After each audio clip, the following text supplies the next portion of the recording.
안녕하십니까. 하나금융투자 채권 담당하는 이미선입니다. 2022년 채권 시장 전망 말씀드리도록 하겠습니다. 오늘 말씀드린 순서는 먼저 내년 금리 결정 요인, 그리고 시나리오 전망과 내년의 기준금리, 그리고 인플레이션에 대한 부분을 말씀드리고요. 최근 커지고 있는 디지털 자산 시장의 확대가 금융시장에 어떤 영향을 미칠지, 그리고 종합해서 채권금리에 대한 전망을 말씀드리겠습니다. 내년에 채권 금리를 결정하는 구조적인 금리 결정 요인들을 보면 먼저 펀더멘털 측면에서는 한국이나 미국이나 올해 대비해서 성장률의 수준은 둔화가 될 걸로 예상되지만 잠재 성장을 웃도는 성장이 이어질 걸로 예상을 합니다. 그래서 이러한 부분들이 통화 정책 정상화의 근거로 작용하게 될 걸로 보고 있고요. 한국의 재정 기조는 올해와 내년이 이제 유사합니다. 그래서 확장 재정 기조는 유지가 될 것으로 보고 있고 미국은 올해 대비해서 재정 지출 규모는 감소하지만 중장기적인 흐름 자체는 과거 대비 이제 늘어나는 속도는 빨라질 걸로 예상을 합니다. 그리고 한국에서 나타나고 있는 현상 중에 하나는 현금 보유 성향이 하락하고 있는 부분인데요. 이러한 부분들이 기대 인플레이션을 높이는 쪽으로 또 작용을 하고 있습니다. 그래서 지금 말씀드린 이러한 내용들이 기본적인 내년의 어떤 기준금리와 어떤 금리의 뼈대라는 부분을 결정을 하게 될 걸로 예상을 하고요. 그 어떤 뼈대에 대해서 변동성을 줄 수 있는 부분은 결국에는 이벤트와 관련된 부분들, 그리고 현재 불확실성을 내포하고 있는 부분들인데 공급망 문제가 장기화될지 여부. 그러니까 저희가 현재는 내년 상반기 중에는 이러한 부분이 해소가 돼서 하반기부터는 어느 정도 정상화의 흐름을 갈 것이다라는 전제를 기본으로 보고 있습니다. 근데 이 부분이 예상보다 장기화될 가능성, 그리고 내년 3월에 있는 한국 대선 결과, 그리고 내년 11월에 예정되어 있는 미국의 중간선거 결과, 이러한 부분들이 변수로 작용하게 될 걸로 예상을 합니다. 세 가지 시나리오를 예상하고 있는데요. 먼저 첫 번째 시나리오는 3월 대선 결과에서 연간 한 50조 원 이상의 대규모 적자국채 발행이 향후 지속되는 방향으로 결정이 될 경우에는 우리나라의 중립금리 자체를 2% 정도로 상향시킬 것으로 예상을 합니다. 그렇게 된다면 대선 직후에 금리가 급등한 이후에 연말까지 높아진 수준이 유지될 가능성이 높다고 봅니다. 두 번째는 저희가 베이스 시나리오로 보고 있는 것이고 미국 공급망 문제와 관련된 부분들이 이제 연초까지 이제 영향을 미치면서 금리는 하락을 하게 되고 이후에는 이 부분이 해소가 되면서 하반기로 갈수록 미국의 기준금리 인상 그리고 한국의 추가적인 금리 인상에 대한 기대들이 반영되면서 금리가 반등하는 흐름을 저희가 베이스 시나리오로 보고 있고 3년 금리는 1.8에서 2.3, 10년은 2에서 2.7%의 레인지를 예상하고 있습니다. 세 번째 시나리오는 미국의 공급망 문제가 저희가 베이스로 예상하는 것과는 달리 상반기 이후까지 이제 지속이 되는 경우입니다. 그렇다고 한다면 이후에 금리가 반등하더라도 그 상단은 상당히 제한될 수밖에 없을 것이고 스태그플레이션 국면이 연장이 되는 것인데요. 성장률에 대한 부분은 우리가 예상했던 것보다 숫자가 떨어지게 될 것이고 물가는 높은 상태가 유지가 될 것입니다. 예, 이러한 상황에서는 우리가 기준금리를 1분기 정도까지 인상을 하더라도 3분기에 추가적인 기준금리 인상에 대한 부분이 불확실해질 수가 있고 그런 상황에서는 국고 3년 금리는 1.6에서 2.1, 10년은 1.9에서 2.4의 레인지를 예상하고 있고 3년, 10년 스프레드를 이러한 국면에서는 굉장히 이제 붙게 되는 수준까지 이제 장단기 스프레드가 좁아지는 그런 흐름이 나타나게 될 것입니다. 내년에 예상되는 저희가 실질 GDP의 경로는 이러한 어떤 경로를 예상하고 있고요. 가로로 되어 있는 부분이 이제 잠재 성장률입니다. 그래서 잠재 성장 대비해서 웃도는 성장을 할 걸로 예상하고 있고 지금 한국을 비롯한 아시아 쪽의 수출 증가율은 뭐 둔화가 되고 있습니다. 올해 상반기를 정점으로 해서 둔화되고 있는데 여전히 두 자릿수 정도의 증가율을 나타내고 있고 2017년 말에서 2018년 초 정도하고 유사한 정도의 어떤 수출의 성과를 보여주고 있습니다. 그래서 지금 이제 수출 증가율은 둔화되고 있고 국내 성장률은 둔화되고 있고 또 이러한 과정에서 단계적인 기준금리 인상이 추진이 될 것이기 때문에 평균적인 장단기 스프레드는 이제 축소 압력을 받게 될 걸로 예상하고 있습니다. 그 미국의 어떤 확장 재정 그리고 한국의 확장 재정 기조도 좀 구조적으로 달라진 변수 중에 하나인데요. 내년에 미국의 정부 지출 규모는 올해 대비해서는 줄어들겠지만 과거 흐름을 전체적으로 봤을 때 지출의 어떤 증가 속도는 이렇게 늘어나는 중장기 흐름을 현재 미국 정부에서 예상하고 있고 금융위기 이후에 미국에서 형성됐던 재정수지 적자 규모, 평균적으로 형성됐던 규모가 앞으로 이제 형성될 규모 대비해서 이제 늘어나게 될 걸로 예상을 합니다. 한국은 GDP 대비해서 통합재정 수지 이 비율이 지금 요 회색이고 오른쪽에 있는 우측의 역축인데요. 그래서 이 부분이 이제 높아지는 것과 M2 증가율 간에도 높은 상관관계가 나타나고 있습니다. 그래서 한국은 2018년 이후로 이제 균형재정 기조에서는 이제 벗어났고요. 이렇기 때문에 과거 대비해서 다소 인플레이션에 대한 압력이 일정 부분은 좀 불가피하게 나타날 수 있는 이런 구조적인 변화가 있었습니다. 그래서 이런 것들을 종합을 했을 때 내년에 예상되는 중립 기준금리의 수준을 예상을 해보면 저희가 내년에 2.9%의 GDP를 예상하고 있고 2% 중반 정도, 현재 형성되어 있는 2.4 정도의 기대 인플레이션을 내년에도 유지된다고 가정했을 때 성장률 연한산한 것과 기대 인플레이션을 합산한 숫자는 내년에 4.4에서 6.7 정도에서 형성이 될 걸로 보입니다. 그래서 내년에 이제 이 정도에서 형성이 될 것인데요. 2014년, 17년에 형성됐던 수준과 이제 유사하다고 봅니다. 이 당시 기준금리가 1.25에서 2.5%에서 형성이 됐었고요.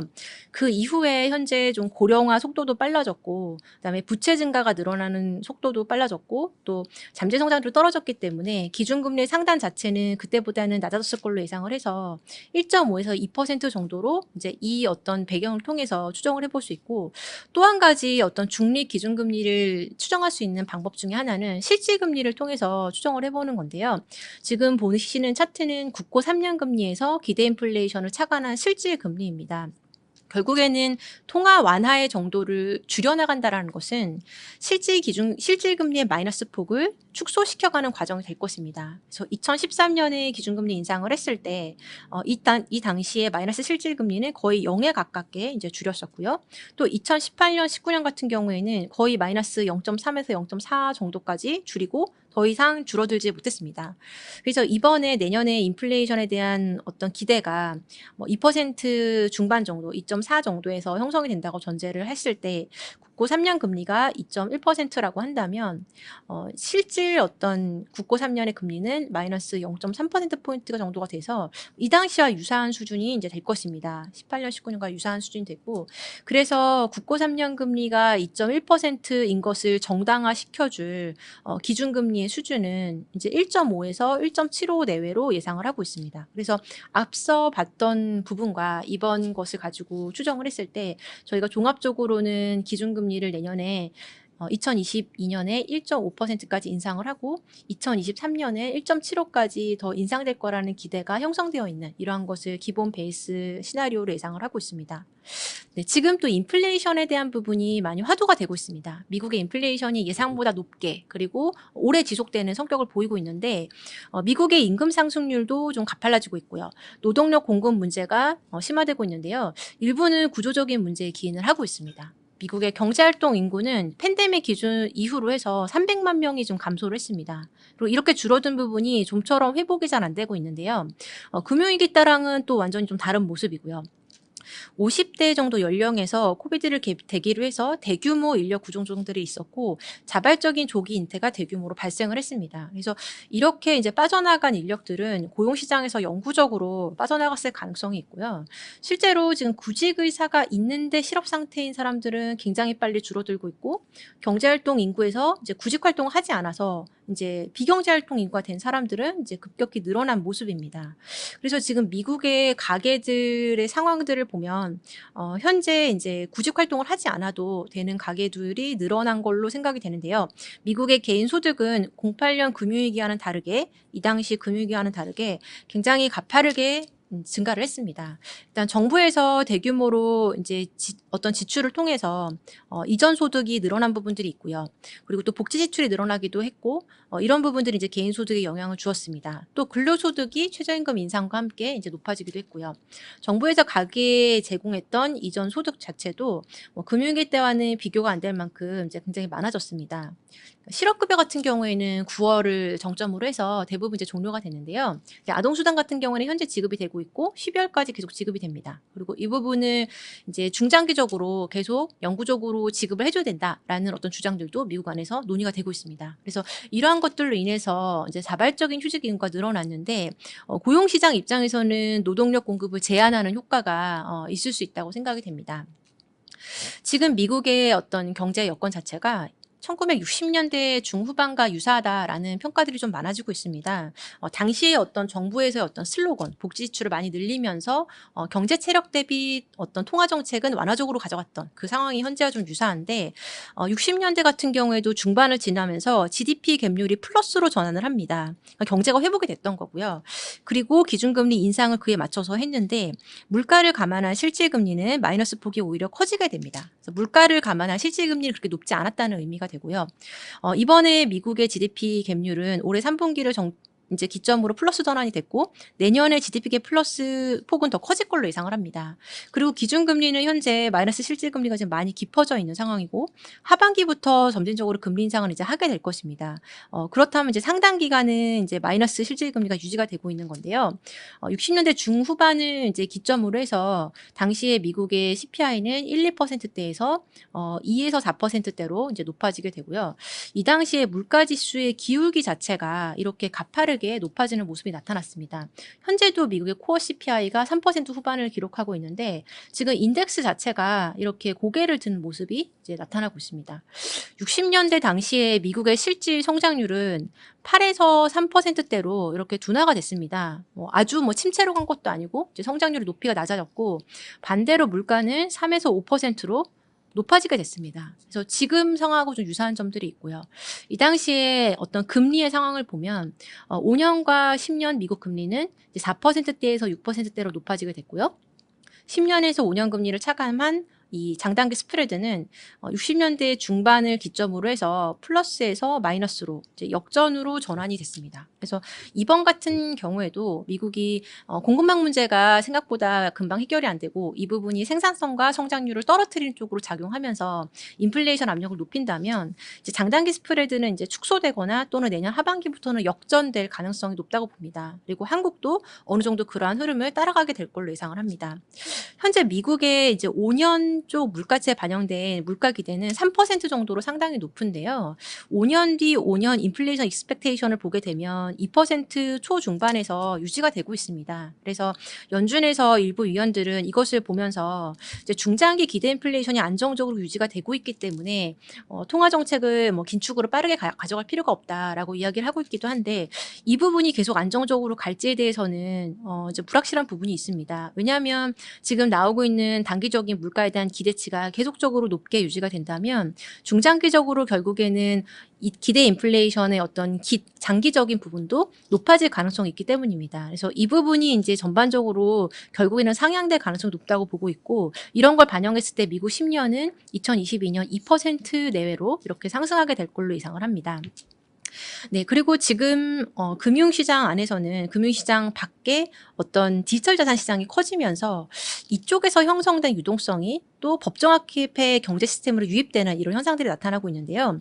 법정화폐 시스템 안에서는 중앙은행이 통화 정책으로 이제 통화량을 조절하게 됩니다. 그래서 기준금리를 통해서 예금금리나 대출금리를 조절하게 되고 이런 걸 통해서 가게나 기업 입장에서는 대출을 받을지 말지 또 예금을 할지 부동산을 살지 지출을 늘릴지 이런 어떤 의사결정에 영향을 받게 됩니다. 그래서 이러한 경로를 통해서 통화량을 조절하게 되는데요.